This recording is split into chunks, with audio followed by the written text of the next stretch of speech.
बारामतीमध्ये शरद पवार, अजित पवार आणि सुप्रिया सुळे हे तिघे गौतम अदानींसोबत एका कार्यक्रमासाठी एकत्र आल्यानं चर्चांना उधाण आलेलं आहे. Sharad Pawar centre of excellence in artificial इंटेलिजन्सचे उद्योगपती गौतम अदानी यांनी उद्घाटन केलं. मात्र यावरून राजकीय चर्चा सुरू झालेल्या आहेत. बारामतीमध्ये अनेक संस्था आहेत, त्यामुळे या कार्यक्रमाला राजकीय चष्म्यातून पाहू नये अशी प्रतिक्रिया काँग्रेस प्रदेशाध्यक्ष हर्षवर्धन सपकाळ यांनी दिली आहे. तर शरद पवार हे सर्वसमावेशक व्यक्तिमत्व असल्याचं संजय राऊतांनी म्हटलेलं आहे. नेहमी अंबानी अदानी यांच्यावर टीका करणाऱ्या राऊतांचं दुहेरी धोरण उघडकीस आल्याचा टोला नवनाथ बन यांनी लगावलाय. शरद पवार साहेबांचं जे व्यक्तिमत्व आहे ते एक सर्वसमावेशक स्वरूपाचं आहे. देशाचे जे पंतप्रधान आहे तेही शरद पवार साहेबांचं बोट धरून हे राजकारणात पुढे आले असं त्यांचंच वक्तव्य होतं.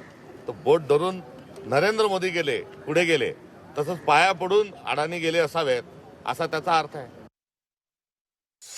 ज्या पद्धतीनं एक उद्योगपती ताबा मिळवतो आहे, मोदींचा मित्र आणि भाजपचा मित्र, त्याच्यावरती आमचा तात्विक आणि नैतिक विरोध आहे. आणि ही लढाई जी मुंबईची आहे ही गौतम अडाणी यांच्या मुंबई ताब्यात घेण्याच्या विरुद्ध आहे, जी भारतीय जनता पक्षाच्या मदतीनं मुंबई गिळण्याचा प्रयत्न होतो आहे.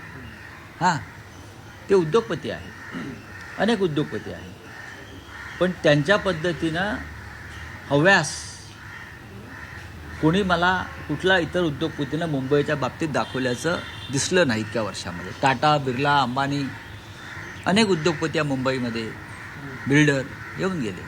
पण ज्या पद्धतीनं अडाणींना मुंबई गिळण्यासाठी उत्तेजन दिलं जात आहे हे मुंबईसाठी आणि मराठी माणसासाठी अत्यंत घातक आहे.